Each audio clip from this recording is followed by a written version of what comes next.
Hello, everyone, and welcome to the Health Marketing Collective, where strong leadership meets marketing excellence. I'm your host, Sarah Payne, a health marketing strategist at Imprella Communications, and I'm bringing you fascinating conversations with some of the industry's top marketing minds. On today's episode, we're going to talk social media. We'll discuss how social media has changed over the last few years, influenced by things like TikTok and the creator economy. We'll unpack what all of that means for brand teams and brand storytelling programs, and give some effective examples of how modern healthcare brands are leveraging social media. For me, there's a big difference between having a presence on social and prioritizing social as a primary storytelling channel, where a significant portion of your content originates on social. We're hoping this conversation inspires you to think differently about how your healthcare brand is approaching social. To dig into this topic with me, I'm thrilled to welcome Ben Ellenbecker, who is a senior social media strategist and consultant. Ben has led content and social storytelling for some of the world's most impactful brands, including the UN, Google, the American Cancer Society, and IBM. He's extremely talented and specializes in helping companies make meaningful connections with their audience through social content and campaigns. He currently runs a consultancy based in Minneapolis, and I've had the privilege of working with Ben on some shared healthcare clients, including the Children's Cancer Research Fund. If all of that wasn't impressive enough, Ben was recently named one of LinkedIn's top social media voices. He's just a wealth of knowledge and creativity on all things social storytelling, so I'm thrilled to have him here to offer some insights on this topic. Welcome, Ben. Thank you, Sarah. So happy to be here with you. Yeah, thanks for doing this together. Ben, in our work together, you talk a lot about how social media should be a primary publishing channel for brands. And, it's sometimes you refer to it as social first approach to content. I believe this is still a novel concept for many brands. But let's start with, can you outline the argument for why brands should prioritize social media? Yeah, I kind of can't believe we're still having this conversation. If you remember, in February, Facebook turned 20 years old. I know. When you put it like that, it seems like it's been around forever, essentially. And I know there are still so many organizations and brands that are hesitant and scared or intimidated by social. The reality is, the simplest way I think to put it is that, everyone is on social now. 72% of Americans use it every single day for an average of 2.5 hours a day. And so when you put it like that, I think some of the arguments of old of why brands maybe weren't prioritizing social were, well, we don't think our audience is on it. But the reality is, over the last 20 years, it's been so widely adopted that I don't think that argument holds water anymore. You can kind of think of social like it's a party, right? It's a party that happens every single day. And, the whole world attends this party. And let's say you've got a product or a service that you want to sell. You're going to tell me that you're not going to go to that party and try to meet people and sell your product or service. It happens every single day. People are there for 2.5 hours, right? And so, I think that, simply put, you've got to be on it at the very bare minimum on it. And then we'll talk about like prioritizing it, right? So to your point, being on it is one thing, but, keeping the lights on doesn't really move the needle, as a lot of organizations still do. And so prioritizing social is kind of this concept of social first, which is when you think about any initiative, campaign, product launch, earned media hit, or anything like that, how does that show up on social, not just as an afterthought, but as a primary thought? How are we going to merchandise this activity, this new product, this new thing on social media in a really engaging social first format? And that is something that I think companies are still kind of coming around to. I think that consumer brands, right, they've adopted it widely. I think they're at the party already, right? They're there, they're mingling, they're kind of doing their thing at the party. And that's, we see that all the time. I think in the B2B space, more recently, companies have started and kind of committed to attending the party, right? Maybe they're in the Uber on the way to the party and they're nervous, but they're excited to go. And I think that's happened over the last year or two because the channels and the algorithms have really changed, right? In the past, it used to be that you would post something and only your followers would see it. For the most part, actually a very small percentage of your followers would see it.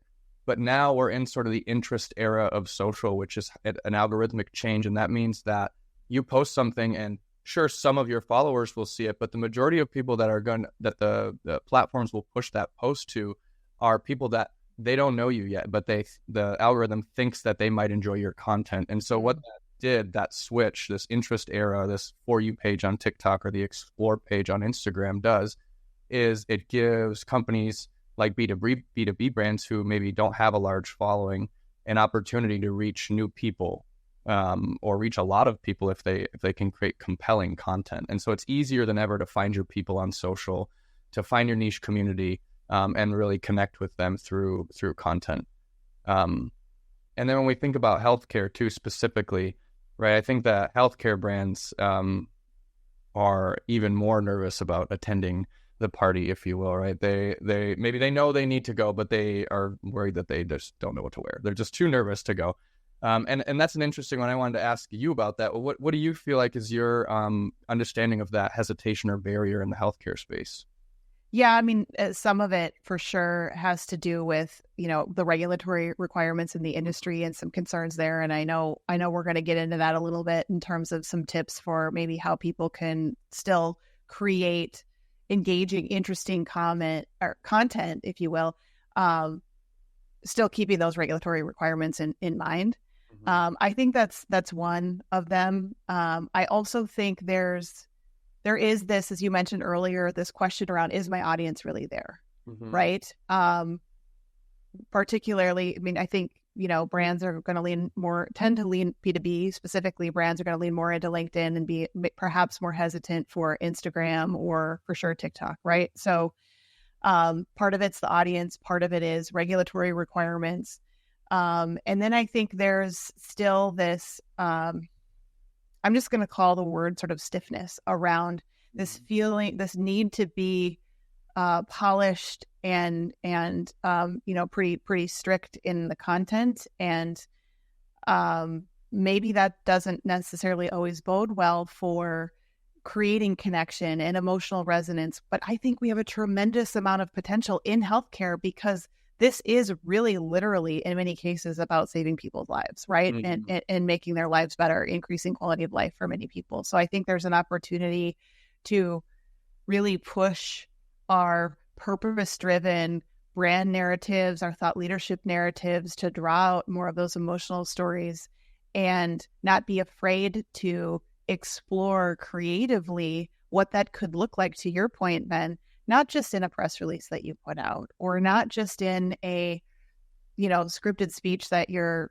CEO executive is going to give at a conference or to your employees, but unscripted, more organic, turning the smartphone on them, on themselves at their desk, being a little bit more relaxed and having those sort of real one-to-one conversations, not unlike what we're doing today, right? But really bringing a lot of humanity and realness into the conversation. So I think those are some of the hurdles that I see. And I know we're going to kind of touch on a few of those today as well. Yeah, I completely agree.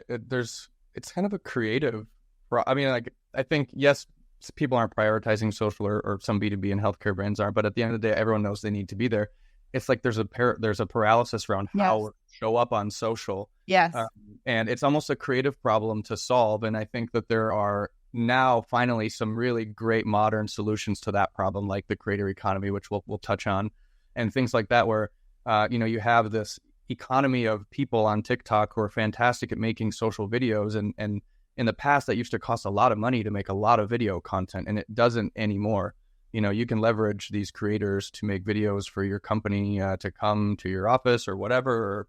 And there's a whole new way of operating here that kind of solves that creative paralysis with social. Which is both an opportunity, but it's also scary at the same time. But it doesn't have to be, right? Which is why we're gonna dig into that a little bit more, because I know you've got a lot of experience in that area and you've got some great advice for folks. Because I think part of it is just letting go of maybe some limiting beliefs or things that we've held on to for so long, and thinking that this has to be hard or scary or different, and we sort of just need to reject that and go, it's okay, we can do some things and push ourselves and try some new things, and then learn what works for our organization and still feels on brand and culturally appropriate. Yeah, and you know what's interesting is I think the old mind social, it has this preciousness to it. Like everything we post has to be perfect and polished and approved by everyone, and it's going to live there forever, and so it needs to be absolutely perfect. And that is like old mind social, and new mind social with kind of 24-hour stories came, and just the volume of TikTok requires. It's sort of, you know, you can publish something and it doesn't need to be perfect. It's the more you publish, the more people you're going to reach. There's just a new mindset around content and publishing. And I think that, yeah, to our earlier points, it's just taken quite a while for most organizations to come around and accept that. And then the biggest problem I notice is how to operationalize that inside the organization, right? I think a lot of people understand what we're talking about, and they're going to say, yes, that makes sense. I agree. But when it comes down to actually doing it inside the org, it gets complicated fast, and then everyone just backs off and says, we'll figure that one out next quarter or next year. Yeah. So before we go too far down the path of the how, which we're going to get to, because there's a lot of richness around that, and I know you've got a lot of advice around that, Ben. Let's pause, and I'd love for you to give some examples of brands that you think are doing social first well. And if you're able to, if you don't mind, I'd love to hear both healthcare and non-healthcare examples, because I think it's important to both see, leaders, modern brands in our industry that are doing this well, but also to sort of look outside of that and stretch ourselves a little bit too. And before you go there, I do want you to just pause and define from your perspective social first again, just so that we're throwing that term around and maybe new to some people. So just give us that definition and give us some brand examples. That'd be great. For sure. Yeah. So to me, social first is a mindset. It's, and as someone who's worked in social for almost 15 years, it comes natural maybe to me because that's just the space that I automatically live in. Anything that comes, across an email that's a project or an opportunity to create content. I'm always thinking of how does this show up on social? And that's kind of what the mindset is. That's what social first is. It's starting with this idea of, okay, we've got this new brief that just came in, this new product, this new something. Instead of starting with, a different channel or a different format or something, you start exactly with how could we make this amazing on social, on Instagram, on TikTok, on LinkedIn, or wherever. And then you blossom the creativity and it opens up from there. Now we know we're thinking creatively about Instagram. How do we activate our consumer base? How do we reach new people? How do we encourage comments and DMs and things like that? That is social first thinking. And it sort of starts there and it blossoms throughout the rest of the content mix, right? And it doesn't mean that it's social only. I think it's an important distinction.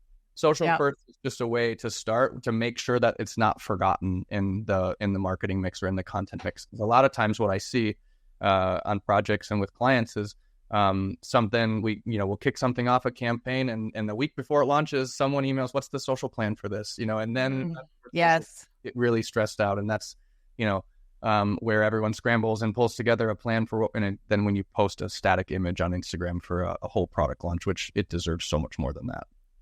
Absolutely. Yeah, there's a lot of creativity to be had, right? If we're really thinking about social in the very beginning of planning a campaign, the richness of video and even, other sort of engaging, whether it's an Instagram Live or polling features, right? That could present a lot of opportunity for increased engagement and therefore building increased trust as well. So let's get to some examples. Who do you think is doing social first well? Yeah. So in the healthcare space specifically, what I've seen is the brands that are doing it really well are really leaning into this kind of educational style content, right? Helpful tips and things like that, but done in a really entertaining and interesting way. As we know, like social has to be entertaining at this point. Why people open the app, sure, to learn things, but they only want to learn in an entertaining format because that's how you hold their attention. And when you can hold someone's attention, the algorithm rewards you with more views. And so people that are organizations that are doing that well, like Cleveland Clinic and Mount Sinai and things like that, and their strategies are rooted around this idea of just putting their in-house experts, which are literally doctors or researchers, on camera. They just put an iPhone on a doctor and say, give me 3 tips on how to not get lung cancer or whatever the topic is. And the doctor talks into the camera and says the 3 tips, and that's a TikTok right there. And they do this over and over and over again. And it is engaging and it is interesting and it obviously is very valuable for the viewer. And so that is sort of how the content strategy works there. And I think if you think about those types of organizations in healthcare, right, the health brands, you have knowledge, obviously, on a topic around health of some kind. And we all know that knowledge is power, but I think in the age of social, knowledge is content, right? And so if you have knowledge, if you have something that you're an expert in, your brand, your organization, or even you as an individual are an expert in, that is the core of your content strategy. And your content, your social content specifically, should revolve around helping other people understand this topic or this expertise that you have in an entertaining format. And so those organizations, I think, do it really well on both Instagram and TikTok specifically. Other companies that I think do it well are GoodRx. That's one of the like a prescription website that does a great job at using kind of the creator economy. And they have some kind of product promo style stuff, but they also have creators that are just kind of talking about their lifestyle and things like that. And so that's a great mix. And then on TikTok specifically, there's this account called North Texas Surgical Specialists that I found. And they do such a great job. It's a small shop in North Texas, as it just like it sounds, but they have so much fun and they jump on trends. And they, use just sort of this platform of like honest truths about what it's like to be a surgeon and work at their clinic. And it's fun.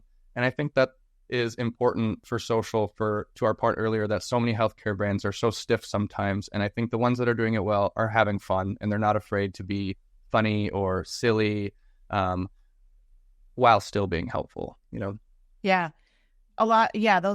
Love that. I have not seen this North Texas Surgical Specialist. So cue me after this conversation, pulling up TikTok and checking that out. Yep. Sure. A lot of the examples you gave probably are a bit more sort of B2C focused. Do you have any, whether it's inside of healthcare or outside of healthcare, more B2B examples of brands that you feel doing a great job really prioritizing social first content strategies? Yeah, there's one in the B2B space. It's not in healthcare, but it's an AI tool for email automation for sales teams, and it's called Lavender.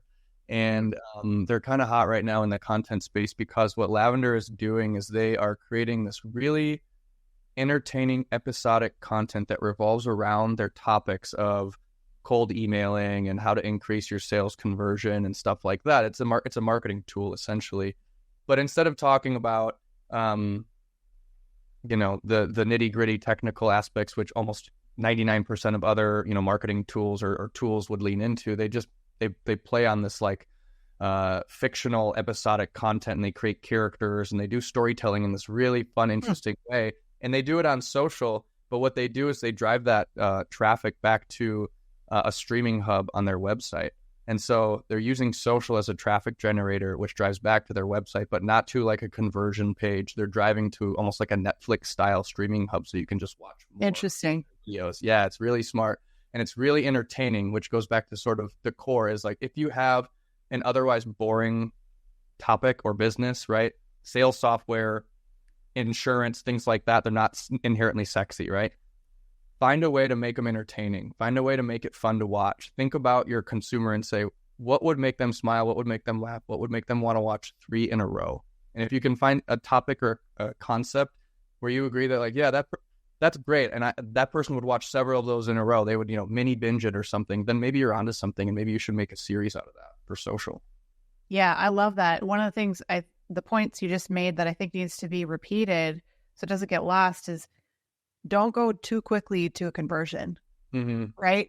Because what they're doing here is they are realizing people are engaging with, entertained by the content, and then they want to be able to deliver more of that, right? And it's like, let's have people come in and consume more of that content and worry about moving them through the funnel at a later stage, right? Like come up with your 100%. Conversion strategy around that, but don't go too quickly to that conversion, because then it's sort of like the content is misrepresenting, right? Yeah. Like it's sort of it appears to be fun, but then I'm gonna sell to you once you show up. Yeah, you've kind of like severed that brand affinity opportunity, right? You're like, oh, that was fun to watch, and let's watch more, and then like, oh, give us your email address, and we're gonna convert you.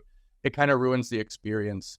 I heard this phrase a while back at someone's LinkedIn post, and their whole goal around this, was a B2B marketer, was just to create my audience's favorite little corner of the internet, which I thought was just such a nice way to phrase it, because for B2B software companies and things like that specifically, like your goal shouldn't be to go viral and reach everyone online.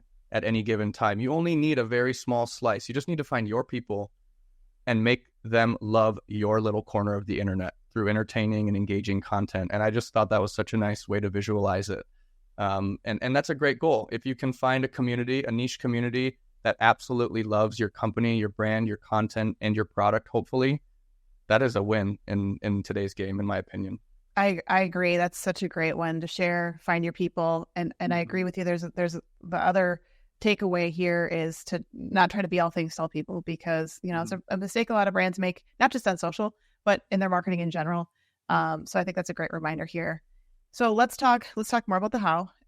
We brought up regulatory requirements. I think we got to go there first because it is such a vague, important topic. It's something that weighs on a lot of folks' minds, to make sure that they're staying, in bounds and what the organization can be talking about. What tips do you have for how to create social content in a highly regulated environment? It is tough. I mean, there's no way around it. You know what I mean? It's the idea or the approach, in my opinion, is to build your content strategy around the regulations and around the rules, right? So what you can and can't say. Okay, fair enough. We can't give medical advice or something like that, right? Right. Okay, but we can still tell emotional stories of patients who have gone through something. You just got to find a different door to open to make it into your consumer, right? It's going to be different for every organization because the regulations will vary and things like that. But it's a creative problem to have to solve, which is, okay, we can't create content about X, Y, or Z. We'll have to go back through all the rest of the letters and find something we can create content about. And then you just follow those rules we talked about earlier. Make it engaging, make it entertaining, make it something that people are going to want to watch and going to want to share. Yeah. And I think, some of this is having conversation with the regulatory team and leadership as well, as to sort of get them buy-ins, maybe not the right word, but everybody sort of having an understanding of what it is that we're trying to do, and having proactive conversations about where, to your point, like where are the watch-outs? What are the major concerns that we need to try to avoid? And then how do we make sure we're putting sort of all the right approval processes in place to avoid those things from happening without making it so rigid that, it takes 12 weeks to get anything out the door. That's not going to work on social, obviously. I do want to acknowledge there probably will be some organizations and some regulatory departments that are just super, super ultra conservative, don't want to inherit risk. That's their job, right? And they're going to say, sorry, it's a no-go.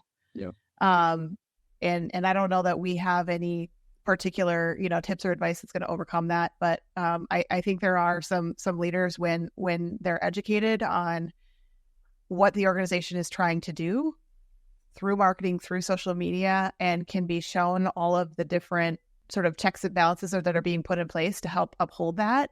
I think that, that can work, that the organization can get there.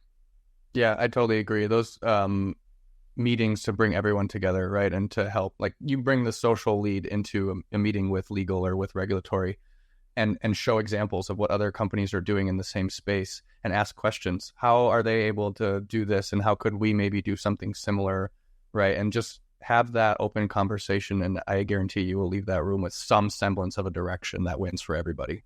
Yeah. Agreed. Let's talk about some advice for how to build a social team.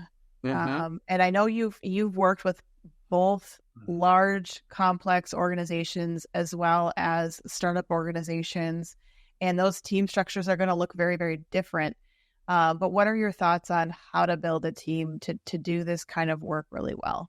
Yeah, there's a couple roles that are non-negotiable here, and there are a lot that probably don't need to exist anymore that probably still do in large, complex organizations. There's three that really come to mind that are absolutely required to build a social team, either at a startup or at a large organization. You need a strategist, right? Someone who thinks social first, going back to what we talked about at the very beginning. This person is constantly thinking about how we can take whatever initiative the other department is doing, whatever product is doing, whatever, communications is up to, and spin it into amazing social content. That is a strategy mindset. That is a requirement. Next, you need a creator or used to be called sort of creative, which maybe would be like, a designer or a photographer in the old social world. And in the newer social world, this is like a creator role, which is someone who can make videos from start to finish natively within TikTok or within Instagram. And the strategist and the creator work super closely together. The strategist comes up with an idea or a direction. The creator collaborates on it and says, yeah, we could do it this way. And within 2 days, that post has been videoed and created, and they pass it off to the third person, which would be a community builder, right? Or community manager is what it's typically called. To call it a community builder because they do so much more than managing, right? I like that, yeah. Right. What they're really doing is they're in there replying to comments and DMs on our posts, sure, but also out there in the rest of the social world on other people's posts. Their job is to build engagement and to build the feeling of community around your product, service, or brand. And so those are 3 really important roles. You are very lucky if you can find one person who can do 2 of those things. You will not find a person who can do 3 of those things, which I think is important for companies to realize that. And in the smaller setting, when you only have one, enough budget to hire one social person, you're going to want to find a community builder who thinks like a strategist, which is becoming more and more common. And then you're going to outsource to a creator, right? Someone who makes great video content. And that's where the creator economy can come into play and take those concepts and make them at scale for your company. Yeah, I love that. You said you were going to outline the ones you think every brand needs to have, and then you were going to talk about ones maybe they don't need to have. Ooh. You want to go there? No. No, there's so many titles. I wouldn't be able to even know where to begin. I just think that the org charts can get bloated as yeah. Well. Sure. Fair enough. And this is specific to social. I won't speak to the rest of the marketing functions and things like that. Yeah. Whether it's director of social or senior manager and all those things, it's all, semantics. At this point, you need someone who thinks strategically, someone who can make great creative, and then someone who has a knack for building community. Yeah, it's more about the skill sets and the strengths, the expertise that they bring to the table, versus the titling structures, et cetera. And to your point, maybe there is some legacy, old school thinking that needs to be evaluated a little bit in terms of these team structures, and like really ask brands and marketing leadership need to truly ask themselves, do I have these 3 skill sets on my team today? And if I don't, do I have the resources to hire them in-house? And if not, how do I augment with, external partners, whether it be a PR firm or, to your point, bringing in creatives or even someone like you as a social strategist. Ben, let's talk about the use of external creators. When should a brand think about using them? Obviously, you just gave a great example. You need to have a creator on your team, and if you don't, then you need to find some.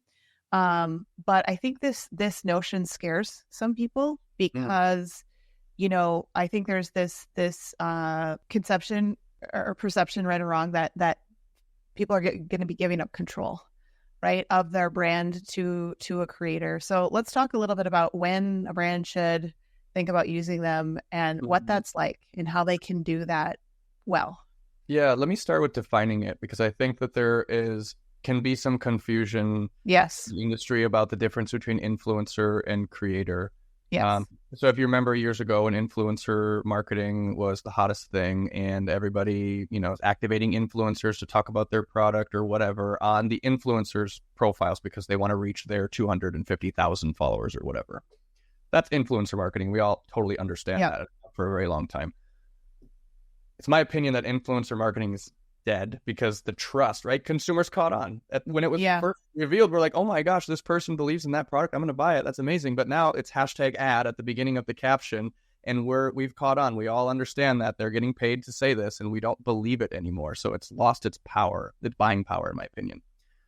And so enter the creator economy, which is not about how many followers a maker, right? At the end of the day, these people are experts at making social video content with their iPhones. Influencers are too, and so are creators. The creator economy is not about how many followers that person has or how many people they can reach. It's about using them as a production resource, right? They're experts at making short form, engaging video content that has a hook at the beginning, that gets people to watch it through till the end. And that's the type of content that all brands need right now, and not just one video a month. We need it at scale. We need 20 videos a month. And so how the creator economy works is you can go out and, you have a niche that you want to play in, whatever that is. If it's in healthcare, or if it's in a B2B niche, or any other thing, or a consumer niche, and you go out and you find a creator who's making awesome content in that niche. You can just go on TikTok and search some keywords, and I guarantee you will find someone that you love. It'll be like, wow, that person is making such good videos. If only they were on my team making that for us. That's how you leverage the creator economy. They can be. And it's really simple. There's obviously, agencies that specialize in this type of outreach now. But if you don't want to mess with that, you just DM them and say, hey, I love your content. Do you want to make some videos for us too? And then you just kind of negotiate and get the price and all that. Contract in place with somebody, whether it's a longer term gig or not. It could be for a certain campaign project, what have you. Try them out. You like their style. Look at a longer term ongoing thing with them if it seems like they really do a great job of capturing your brand in the style that you like. Yeah, 100%. And I will say a couple tips on that is obviously the creators prefer longer term contracts, and that can influence the cost and potentially bring it down. But it works better for the brands too. I mean, obviously there's a little test period to make sure that you guys are aligned and the content is what you expected. But after you get through that, the longer term partnerships work better for the brands too, because that person becomes a regular face on your profile, right? They're in some regards, they're becoming one of the several faces of your brand for that quarter, that year, or whatever. And that is fantastic for engagement for consumers. When they see that person again on their feed, they know exactly what brand it's coming from, what product that person's talking about. So it's sort of a win-win. And so the recommendation there is to definitely partner with creators and think about longer term contracts, maybe a 3-month partnership where you can kind of make the scope of work something like they're going to give us 4 videos per month for 3 months, and then we'll reevaluate for whatever the cost is, right? And then to your point earlier about how you're sort of releasing control, it can be really collaborative, right? You can brief them. We want you to create video content about X topic, Y, or Z. Next month we have a new launch or a new initiative, and we want you to touch on that. And the rule is really to let the creator do the ideation for you, because that's what they're great at. Yeah. They'll pitch you back certain concepts. You choose your favorite. They go and produce it. It doesn't take long because they're shooting iPhone usually. And then you review the content, and you can edit if you want or not. And it is, in my opinion, the new working model of how branded content is getting produced now and will be produced in the future. Not only for all the things we just walked through on how beneficial it is for brands, but it also produces the most engaging content, right? That's what we all love to watch. Our people, real life people, talking to camera out there in the world doing amazing things. That's what TikTok is. Every time you swipe, it's a different person or a creator, right? Doing something or talking about something. And it's just incredibly engaging. Yeah, absolutely. You started to talk about some different, budgeting structures or contract structures you could put in place with creators. Let's talk about budget more broadly. Mm-hmm. How should brands think about their budget as it pertains to social? What do you think is, I know it's all relative, but, healthy or a viable budget to do some of the things that we've been talking about? Yeah, it's a tough one to say because, to your point, it totally depends on the overall marketing budget for any given organization. I would say you've got to have a separate bucket for production, right? For this creator content, for other style video shoots or photo or something like that. A lot of times what I see is, a marketing team will come together to launch something or to talk about a new topic or something. And all these great ideas will come up, and we'll get all the way through the planning of it all. And then someone says, well, how are we going to pay for the shoot or whatever the thing is? And they haven't quite thought through that idea of it costs money to make content, right? Yes. And sort of appear. And so that's definitely a must, is you've got to sort of make sure you think, I actually like to start there, because when you have $20,000 for production for a given initiative, it gives you a ballpark to brainstorm within, right? We're not going to come up with ideas that cost $100,000. We're only going to come up with the ideas that cost whatever money we have. And so it's actually a great place to start in terms of ideation and creative. Yeah. All of you marketing leaders listening out there, we just started the year, but when it comes to your 2025 marketing budget, make sure you've got a healthy bucket and line item for the production of content. And if you still have room in your 2024 budget, you should make sure you're reserving those dollars as well. We're almost out of time, but let's talk about something that I think a lot of brand leaders are skeptical about, and that is TikTok. We've mentioned it a couple of times. I think, many marketing leaders are either intimidated by it, or they think it's not for B2B brands, or they think their audience isn't on TikTok. So can you pitch the case for why brands should be on TikTok, or what types of brands should be on TikTok? Yeah, I think everyone should be on it, and I know that that's sort of controversial because of the demographic that uses it so heavily, which is Gen Z. And maybe you have an older audience, right? And you say, why we don't want to reach Gen Z, which is totally understandable. And I think it's a strong argument. The truth is, though, is Gen Z is, if you have a brand that you want to be around for a long time, you have an opportunity to meet Gen Z right now in a format that they find really entertaining and engaging, and do it in a way that's fun and interesting, and sort of get some hooks in them right now for later on. So there's one argument to make there. The other one is that TikTok, a lot of times right now, is the birthplace of viral content for the rest of the internet. Yes. Right? So if you post something on TikTok and it goes viral or it gets a lot of engagement, you probably have heard this, you're going to see it on Instagram like maybe 2 weeks later. And then you're going to see it on Facebook like a month later, right? And so whatever happens on TikTok slowly trickles through to the rest of social and of online. And so there's an opportunity there to kind of jumpstart and reach a lot of people very, very quickly with how their algorithm works.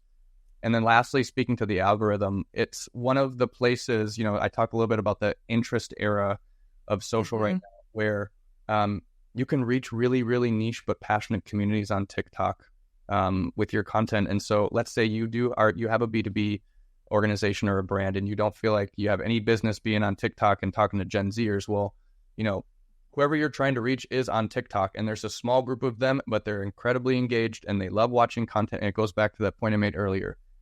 Your job should be to be, the best little corner of the internet for that person. And a lot of times part of that corner is on TikTok.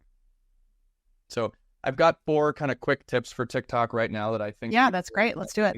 You can just put them in their pocket. And the truth is if you're an expert on something, on TikTok, one of the quickest ways to get engagement is teach people something that they don't know yet or didn't already know. So make your content helpful and educational, and do it in an entertaining way. That's number 2. Use a hook at the beginning, get them watching out of the gate, and do it in a very entertaining way. If you don't understand how to do that, talk to a creator like we just talked about, because that's what they do professionally. On the B2B and healthcare side for TikTok, stop being so serious. Right? We don't have to be serious on TikTok. We can be funny, we can be raw, we can be human. And that's what performs there. So it's actually an opportunity to experiment with a different side of the brand for a different audience and have some creative fun there. And then lastly, I think a lot of people are intimidated by the trends aspect of TikTok. It started this trend, and it still is a very trend-centered platform, but it doesn't have to be for your strategy. If that's something that just like logistically, you can't jump on trends within 24 hours. It doesn't mean you shouldn't be on there because you want to wash your hands of it. It's okay. You don't need to jump on trends. You can still create engaging content that can still reach a lot of people without having to jump on the latest trending audio or filter or whatever. Yeah, no, I think that's great. Those are excellent tips. Ben, I feel like there's so much we could go into on this topic. It's so rich. A lot of really great insights. Before we go, I want to take a minute to get some insights from you, a part of a special segment we call the Collective Quickfire. I've got 4 questions for you. First question is, what topic is overhyped in marketing? Overhyped in marketing? Influencer marketing, I think. I don't know if it's still overhyped as it was, but as I said earlier, I think it's on the way out, and so we'll go with that one. Yeah, no, that's a good one. We've got to talk about AI, Ben. We haven't yet. Give listeners a couple quick examples of valuable ways that you're tapping into generative AI in your day-to-day work.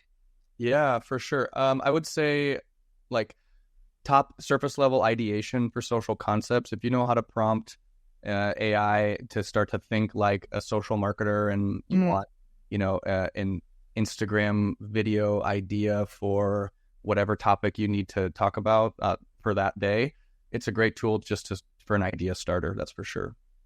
I love that. Yeah, I love using it as a brainstorm partner. Mm-hmm. How do you stay current on trends and your own professional development, Ben? Do you have some go-to sources that you turn to for new information, certain organizations that you follow?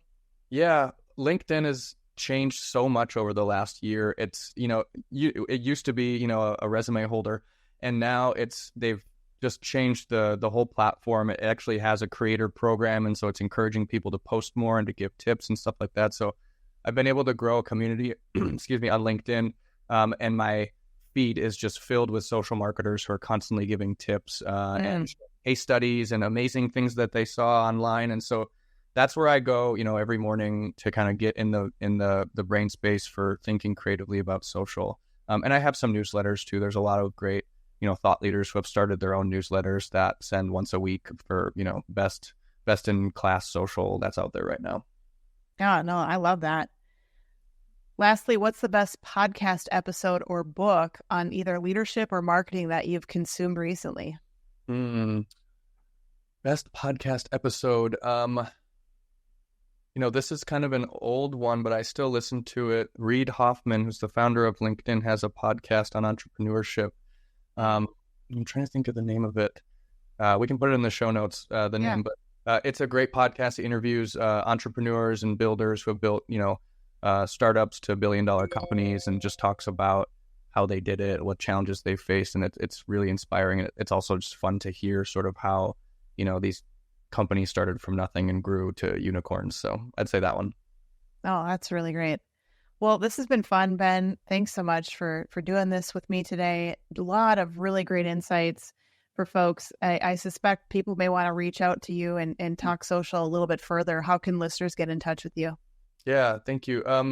I would start on LinkedIn. It's Ben Ellenbecker. You can find me there. Otherwise, benellenbecker.com is my website. And I wanted to mention on the website, I do this thing called free content chats, which there's a calendar on there. You can book 30 minutes with me for free and I'll give you, any help I can offer. It doesn't matter if you are a thought leader or you have, your own company, or you're a marketing leader at an organization, or you run an agency and you just want to talk shop.